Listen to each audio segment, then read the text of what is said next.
Hey everyone, so the new version of KenShape is out. KenShape version 1.4 was released about a week ago. My apologies for not covering it sooner. As you probably can tell, my voice is still a little hoarse. I was unfortunately under the weather all of last week, and I'm really only just starting to feel better now. So I didn't want to wait any longer. I wanted to get this review out there. Now, this isn't going to be a full review. I've already covered what this application does. It is an easy to use 3D voxel modeler. You have a simple set of paint tools. You draw a 2D image, and then KenShape automatically turns it into a 3D model. So on the surface, it sounds like a really great idea.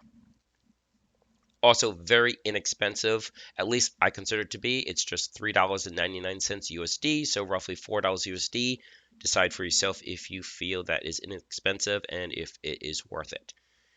But anyways, there was one major update, and that I think leads to an interesting but brief, I'll be brief, discussion about design and what happens when there's a discrepancy or disparity between the intentions of the publishers, the designers, and the expectation of the audience. It's not about who's right and who's wrong, but what makes sense when that disparity exists. What do you do?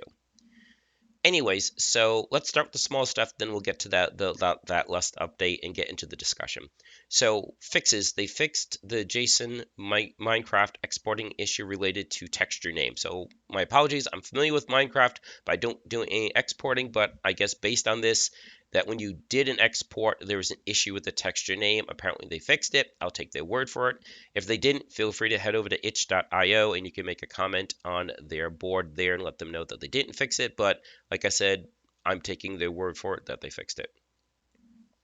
They added 22 new sample models. So this is a nice update. So not a functional update, but a content update, I guess you would say. So that's just clicking up here, click on an open, and it's typical file navigation. So I'll grab one of the files and then be right back. This one is called Bottle Potions.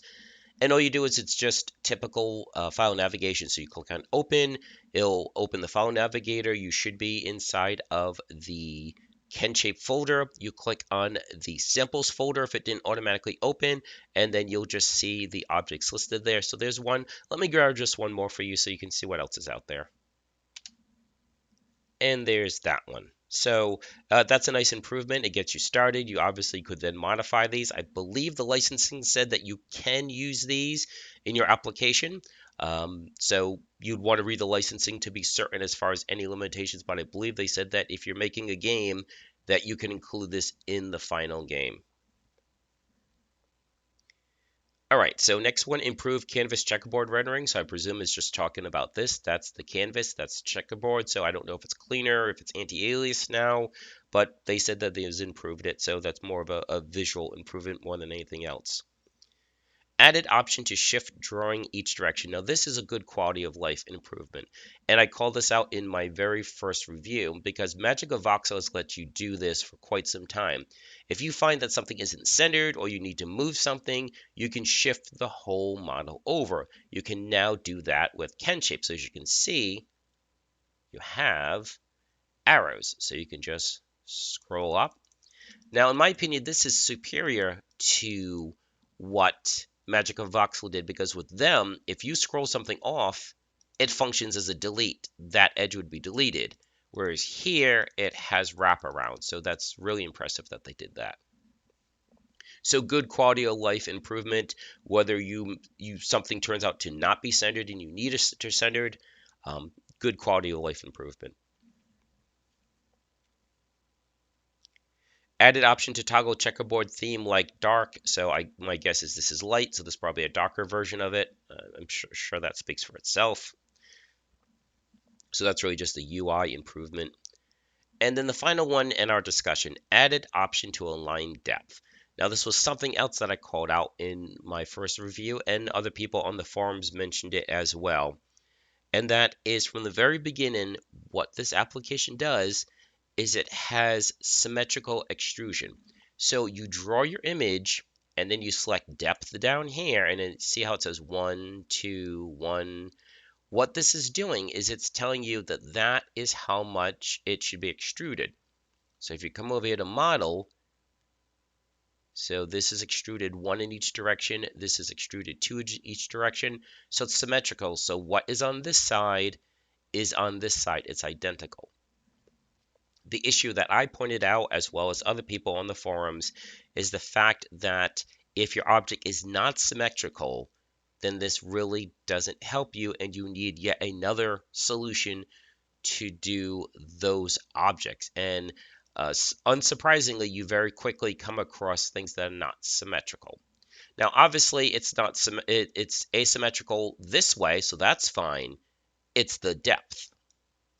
That's where it's limited. So what they added is the ability to have the extrusions go in all one direction. So they're starting to support asymmetrical extrusion, but in this really ham-handed one-size-fits-all way.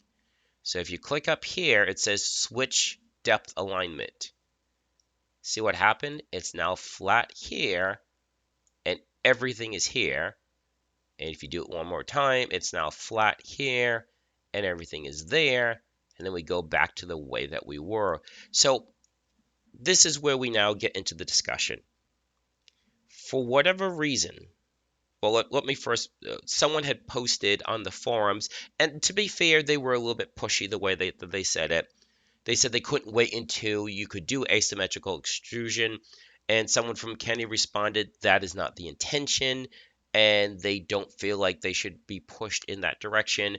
And I'm not trying to vilify either party. One party was kind of pushy, and the other one kind of responded, I don't want to say with petulance, but they could have replied in I think, a more tactful way.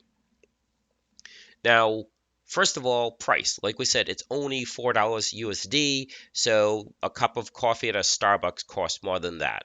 I presume, because I don't drink coffee, I can't stand the stuff, but from what I can tell, that's the price. It's like $4 or $5. So it's kind of hard to nitpick when the price is that low. However, having said that, a tool is made for a certain function. Like a Phillips head screwdriver for, I'm not going to say that again, for that type of screw. And whatever kind of tool you're looking for, okay? So the problem is when game development gets complex, you have this greater and greater pile of tools. And the last thing you want is have yet another tool that does a niche only. Then you have to manage all those source files in case you have to go back. So if this is designed for game development, I argue that even though it's very inexpensive, it's not a tool you want to add to your toolkit, because it's yet another tool that has limitations. You have to manage the files, that kind of thing. And believe me, as projects get bigger and bigger, that becomes a bigger deal, particularly if you find that you have to go back and fix something. Something got deleted, you have to re-add it to it. So in my opinion, I don't think this is a tool you'd want for your toolkit. If the thought is, well, I can use it for like, I can use it for my proof of concept, my placeholder graphics. Yes, but there's other ones that you could do too. You could use Magic Voxel, which is free and pretty easy to use as well. So again, it's certainly your choice what you do. But that's the discussion, is that the publisher can do whatever they want. It's theirs. But what's the point of making something that people don't want? You could make an argument, well, if something is art, you've made a musical score, or you've made a painting that's out there, and it's something that people can enjoy subjectively. But a tool should have a function. A tool shouldn't be made for a tool's sake. It should be made because it's a function it serves.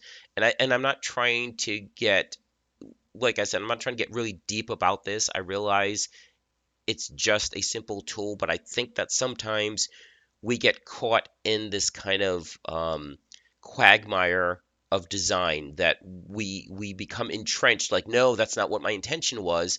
But wasn't your overall intention to make something that people want? Wasn't your overall intention to make something that people could use? And then when people come to you and say, hey, you could do this and make it better, and the knee-jerk reaction is, no, we don't want to do that, well, you might be meeting your short-term goal of doing whatever you feel like, but your long term, your larger goal of making a tool that people will want and want to buy, you're failing at because they're overtly telling you, here's what we want. And it wasn't like as if it was something that was a completely new functionality. Like they didn't say, hey, add animation, because that would be a huge undertaking. Okay, keyframing and things like that, that'd be a huge undertaking. They said, take a functionality that's already in this, okay, the extrusion, and give us the choice of, on a block by block basis, determining what the extrusion is. So just as you have depth here, they could add an additional tab, and then you could have, say, 3 letters. It would be like F for front, B for back, and C for center. So like 2F for front, 1B for back, 2 and C centered. So you could have, like I said, another image here, but it'd be FBC for front, back, or centered. Instead, they gave us this. And like I said, it almost feels like there's this tug of war, because now you have asymmetrical extrusion, but in a way that's done in a one-size-fits-all, kind of ham-handed, and I think very limited functionality. So it might help some, but again, I don't understand because, again, I'm half sick and I still have thought of a way to, without breaking the UI, make the functionality that people are asking for. So again, you could have another tab and it would look just like this, but rather than the numbers, it would be the letters. They would say default to C for center, and then each one of them you could change to F or B for front or back. And see how you got a preview down here? As you're changing it, you could design it. Maybe you could make this window a little bit bigger. So you could do this within the format of the UI, the design of the UI. They could absolutely do that, and yet they choose not to. So that's just my opinion. Like I said, technically, as the publisher, the designer, they can do whatever they want. It's their choice. But again, when you're making a tool and people are overtly saying, here's how you can make this tool so much better, and you overtly, aggressively choose not to do that, that's your choice. But is that a good design decision? So I'm just going to leave that there, and you can decide for yourself. But I think that's the one aspect of this that we don't necessarily go deep enough to, and that is these designs, the decisions, and how people can become entrenched in what they want to do and not necessarily think of the audience. And I guess I see myself the very opposite, that as I was making the voxel framework, I was overtly asking you guys, tell me, what do you think would help? I wasn't able to do everything, but I was able to get a good framework out there. And if you haven't, feel free to download that for free. That's also on itch.io, which is also a voxel modeler.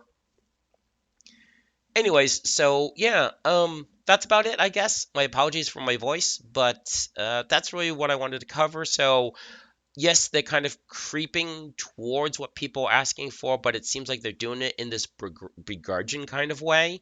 And it'll be interesting to see if they ever actually do it. If they did, I would wholeheartedly give this a recommendation.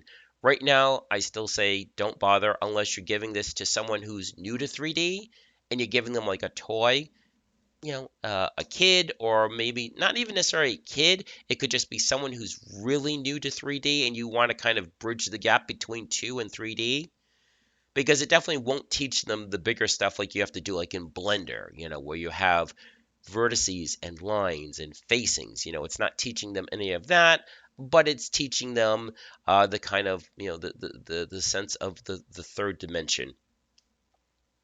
So I guess that's about it. So again, for the time, I don't think this is a tool for your toolbox, but decide for yourself. Again, it's inexpensive, so it's not a big deal. But why have something that is so niche, and it's just yet another set of project files you have to maintain, and another set of UI you have to learn, and limitations as to, gee, can I actually make the object that I want in this rather than using something else? So I hope you found this useful. Please leave any comments in the comment field. And if you want to see more like this, feel free to subscribe if you're interested. And I hope you enjoy the rest of your day.